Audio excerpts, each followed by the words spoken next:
आप सभी को मेरा नमस्कार। मेरा नाम है रुचिका भट्ट और आज मैं आई हूँ एक नई वीडियो के साथ आप सभी के सामने। तो स्वागत है आपका द एसबी एकेडमी में। और जैसे कि मैंने अपनी लास्ट वीडियो में डिस्कस करा था सिलेबस मैथमेटिक्स क्लास 10th का, जो कि होने वाला है 2024-25 के लिए। तो अब मैं यहाँ से शुरुआत कर रही हूँ चैप्टर 1 की। मैं स्टार्टिंग से सभी चैप्टर लाइन वाइज कराऊंगी। तो आज मैं स्टार्ट कर रही हूँ चैप्टर 1, जिसका नाम है रियल नंबर्स। तो यहाँ पर देखेंगे आप लोग, चैप्टर 1 है रियल नंबर्स। इसका इंट्रोडक्शन पार्ट है इस वीडियो में। इंट्रोडक्शन मैं कराऊंगी, उसके बाद आगे चलते चलते आप लोगों को इसके बाद मैं एग्जाम्पल्स कराऊंगी, फिर एक्सरसाइज के सभी क्वेश्चंस कराऊंगी। उसके बाद कुछ एक्स्ट्रा क्वेश्चंस भी मैं हर चैप्टर वाइज कराऊंगी, जो कि इम्पॉर्टेंट होते हैं। अब रियल नंबर्स, जैसे कि आप सभी लोगों ने पढ़ा होगा कहीं ना कहीं बचपन में कि रियल नंबर्स क्या होते हैं, बट उसका ही थोड़ा आगे को बताया गया है इसमें रियल नंबर्स के बारे में। तो रियल नंबर्स क्या होते हैं? कोई भी नंबर होता है वो रियल नंबर होता है। रियल नंबर में जैसे कि हम देखें कि अगर हम नेचुरल नंबर से स्टार्ट करते हैं तो वो भी एक रियल नंबर होता है। हम होल नंबर से स्टार्ट करते हैं, वो भी एक रियल नंबर होता है। हम रैशनल नंबर दिखाएं तो वो भी रियल नंबर्स है। इरेशनल नंबर्स दिखाएं वो भी रियल नंबर्स हैं। हम कोई सा भी नंबर दिखाएं, हम होल नंबर से स्टार्ट करें, वो भी रियल नंबर है। सभी नंबर्स चाहे वो कैसे भी हो, नेगेटिव पॉजिटिव किसी भी तरीके के हों, वो रियल नंबर्स होते हैं।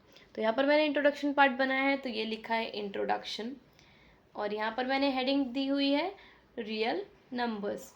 तो फर्स्ट पॉइंट पढ़ते हैं रियल नंबर्स में कि क्या है। Real numbers are the union of both rational and irrational numbers. Real numbers क्या होते हैं? यूनियन होते हैं सभी रैशनल और इरेशनल नंबर के। जैसे अभी भी मैंने आपको समझाया कि किसी भी तरीके के नंबर्स हों वो रियल नंबर्स होंगे। तो इसी में ये बता रखा है कि रियल नंबर्स जो होंगे वो रैशनल या इरेशनल दोनों हो सकते हैं। अब नेक्स्ट पॉइंट है यहाँ पर, these numbers can be expressed on a number line. मतलब ये जो रियल नंबर्स होते हैं वो एक्सप्रेस हो सकते हैं नंबर लाइन में। यहाँ पर मैं आपको नंबर लाइन बना के दिखाती हूँ। आप सभी को आती होगी नंबर लाइन बनानी, क्योंकि बहुत पहले ही सिखा दी जाती है हमें नंबर लाइन बनाना, बट मैं आज आपको यहाँ दोबारा से सिखा देती हूँ। तो ये बना रही हूँ मैं एक नंबर लाइन। नंबर लाइन के बीच में होगा एकदम ज़ीरो। इसके राइट साइड में होंगे positive numbers like 1, 2, 3, 4 and etcetera. और लेफ्ट साइड में होंगे negative numbers -1, -2, -3, -4 and etcetera.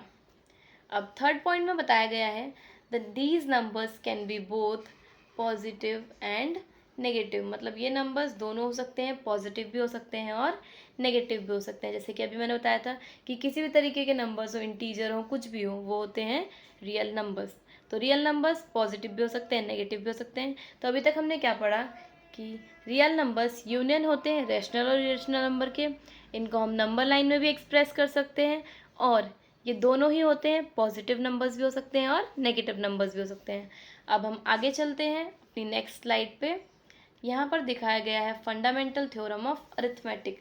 Fundamental theorem जो है अरिथमेटिक की, वो क्या कहती है? वो कहती है every composite numbers can be written as product of primes in one and only one way. जो भी अगर कंपोजिट नंबर्स लिखे जा सकते हैं वो प्रोडक्ट में लिखे जा सकते हैं प्राइम नंबर्स के, सिर्फ एक ही तरीके से। जैसे यहाँ पर एग्जांपल दिया है 66 और 420। ये एक थ्योरम है जो कि हमें याद होनी चाहिए। ये किसी भी क्वेश्चन के फॉर्म में पूछे जा सकते हैं, एमसीक्यू पूछा जा सकता है, फिलअप्स आपको दे सकते हैं। आजकल तो इसी तरीके के क्वेश्चंस बनाए जाते हैं, तो आपको ये थ्योरम ध्यान में रखनी है। अब नेक्स्ट हम देखते हैं यहाँ पर HCF and LCM using prime factorisation.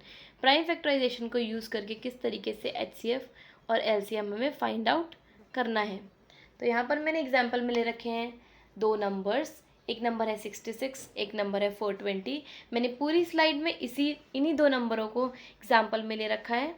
तो यहाँ पर आप देखेंगे कि यहाँ पर अब मुझे निकालने के लिए कहा गया है LCM और HCF, और मुझे निकालना है LCM और HCF प्राइम फैक्टराइजेशन मेथड से। तो मैं यहाँ पर करूँगी प्राइम फैक्टराइजेशन। पहले मैं अलग अलग फैक्टराइजेशन कर लूँगी ताकि मुझे कोई प्रॉब्लम ना हो फैक्टर वगैरह लिखने में। तो मैं 66 का कर रही हूँ यहाँ पर पहले फैक्टर्स। यहाँ पर आ जाएगा 33, फिर मैं 3 से करूँगी तो यहाँ पर आ जाएगा 11। अब मैं 11 से करूँगी तो यहाँ पर आ जाएगा 1। तो जो मेरे 66 के फैक्टर्स बने हैं उन्हें मैं यहाँ लिख लेती हूँ। 66 के फैक्टर्स बने हैं मेरे 2 मल्टीप्लाई 3 मल्टीप्लाई 11। अब मैं इसी तरीके से 420 के फैक्टर्स निकालूंगी। 420 के फैक्टर्स के लिए मुझे पहले 2 से डिवाइड करना पड़ेगा तो आएगा 210। फिर मैं दोबारा 2 से करूँगी तो आएगा 105। फिर मुझे 3 से करना पड़ेगा तो 3 3 ज़ा 9, यहाँ पर से बचेगा 1 और 5, 3 5 ज़ा 15। उसके बाद मैं 5 से करूँगी तो 5 7 ज़ा 35। फिर मैं 7 से करूँगी, 7 1 ज़ा 7। तो यहाँ पर मेरे फैक्टर्स निकल गए हैं 420 के भी। तो मैं यहाँ पर 420 के भी फैक्टर्स लिख लूँगी। 420 के फैक्टर्स आए हैं 2 मल्टीप्लाई 2 मल्टीप्लाई 3 मल्टीप्लाई 5 मल्टीप्लाई 7। ये फैक्टर्स आए हैं 420 के। हमने दोनों के फैक्टर्स लिख लिए हैं। अब हम एलसीएम के लिए क्या करेंगे कि जो भी फैक्टर्स दोनों में आए हैं या किसी में नहीं आए हैं उनके हाईएस्ट बार देखें कितनी बार आए हैं। यहाँ पर 2 1 बार आया है, यहाँ पर 2 2 बार आया है। तो हमें हाईएस्ट वाला लिखना है तो हम 2 बार जो 2 हमने लिखे हुए हैं वो लिखेंगे एलसीएम के सामने। उसके बाद हम देखेंगे कि कौन सा फैक्टर है। 3 है, 3 66 में भी एक बार ही है और 3 जो है 420 में भी एक ही बार फैक्टर है। तो हम एक बार 3 को लिख देंगे। उसके बाद हमारे पास है 5 66 में तो नहीं है बट 420 में है तो हम 5 को भी लिखेंगे फैक्टर में। इसी तरीके से 7 को लिखेंगे एक बार और इसी तरीके से 11 को लिखेंगे एक बार और उसके बाद इसका जो भी मल्टीप्लाई करके आएगा उसे सामने रख देंगे। जैसे कि अब अगर हम मल्टीप्लाई करेंगे तो 2 2 ज़ा 4, 3 ज़ा 12, 5 ज़ा 60, 60, 7 ज़ा 420 मल्टीप्लाई 11 हम यहाँ पर कर लेते हैं। 420 मल्टीप्लाई 11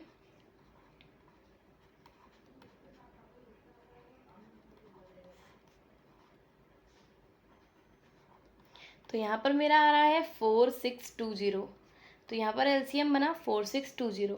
इसी तरीके से मैं एचसीएफ फाइंड करूँगी। एचसीएफ में क्या करना होता है कि जो फैक्टर्स दोनों में आते हैं हमें उन्हें देखना होता है। तो यहाँ पर मेरे पास 66 और 420 में 2 फैक्टर कॉमन आया है और 3 फैक्टर कॉमन आया है। तो मैं दोनों को लिख दूँगी एचसीएफ के सामने। लिखूँगी 2 मल्टीप्लाई 3। तो जो फैक्टर आया है वो जो एचसीएफ है वो आया हमारा 6। तो इस तरीके से हम किसी के भी एलसीएम या एचसीएफ निकाल सकते हैं प्राइम फैक्टराइजेशन मेथड से। अब चलते हैं नेक्स्ट स्लाइड पे। यहाँ पर हमें दिया गया है एक relation between HCF and LCM. यहाँ पर ये फॉर्मूला है हमारे पास जो कि मैंने यहाँ ऑलरेडी हाईलाइट कर रखा है। First number into second number equals to HCF multiply LCM. इसमें मैंने एग्जाम्पल एक ले रखा है जिसमें मैंने 66 और 420 दोबारा से नंबर्स लिए हैं और मैंने पहले आपको एचसीएफ फाइंड करके दिखाया था 6, तो यहाँ पर भी 6 है। और जो मैंने एलसीएम फाइंड करके दिखाया था वो अभी मैं दिखाऊंगी कि एलसीएम इस मेथड से भी वही आएगा। तो मैं यहाँ पर नीचे चलती हूँ। फर्स्ट नंबर है हमारा 66, सेकेंड नंबर है 420 और दूसरी साइड हमें करना है एचसीएफ मल्टीप्लाई एलसीएम। तो यहाँ पर मेरा फर्स्ट नंबर है 66, सेकेंड नंबर है 420 और मुझे करना है एचसीएफ मल्टीप्लाई एलसीएम। यहाँ पर मैं 66 रख दूँगी, यहाँ पर 420 ऐसे ही रखा रहने दूँगी और जो 6 है मैं 6 को यहाँ पर ले आती हूँ नीचे क्योंकि उधर मल्टीप्लाई में है तो इस साइड आके डिवाइड में हो जाएगा। मैं इधर से कट करूँगी 6 की टेबल से 66 को तो यहाँ पर आएगा 11। अब उसी तरीके से जैसे मैंने वहाँ पर मल्टीप्लाई करा था 420 को 11 से, वैसे आंसर वही आएगा बट मैं फिर से एक बार आपको करके दिखा दे रही हूँ यहाँ पर।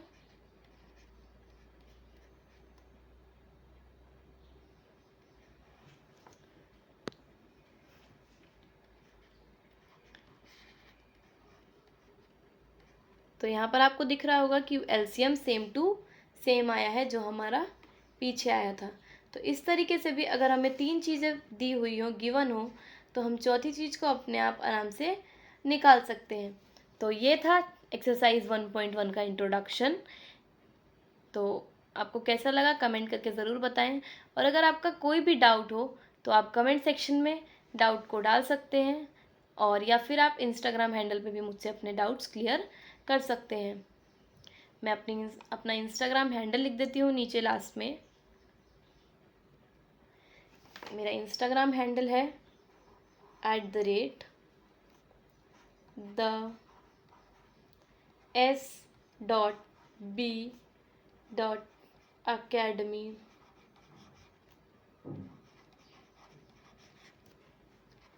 फाइव 965। और यूट्यूब पे तो आप देख ही रहे होंगे इसे, यूट्यूब पे है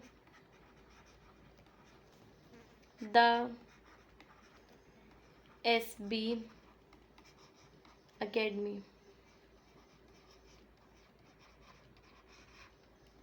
अगर आपको मेरी वीडियो अच्छी लगे तो वीडियो को like, share, comment and channel को ज़रूर से सब्सक्राइब करें, ताकि आपको किसी भी नई वीडियो का नोटिफिकेशन आता रहे। और इसी तरीके से मेरी वीडियो को देखते रहें और मुझे सपोर्ट करें। मैं भी आपको सपोर्ट करूँगी, मैं आपके लिए आगे और बहुत सारी वीडियोस बनाऊँगी। अभी मैं मैथमेटिक्स की बना रही हूँ, बट आगे मैं ट्राई करूँगी कि और साइंस वगैरह की भी मैं बना पाऊँ। जितना मेरे को टाइम होगा मैं उतनी वीडियोस ज़्यादा से ज़्यादा बनाऊँगी। तो इस वीडियो में हमने करा इंट्रोडक्शन। नेक्स्ट वीडियो में मैं लाऊंगी एग्जाम्पल्स 1.1 एक्सरसाइज के, उसके बाद मैं एक्सरसाइज लाऊंगी। तो बने रहिए मेरे साथ मैथमेटिक्स पढ़ने के लिए। फ़िलहाल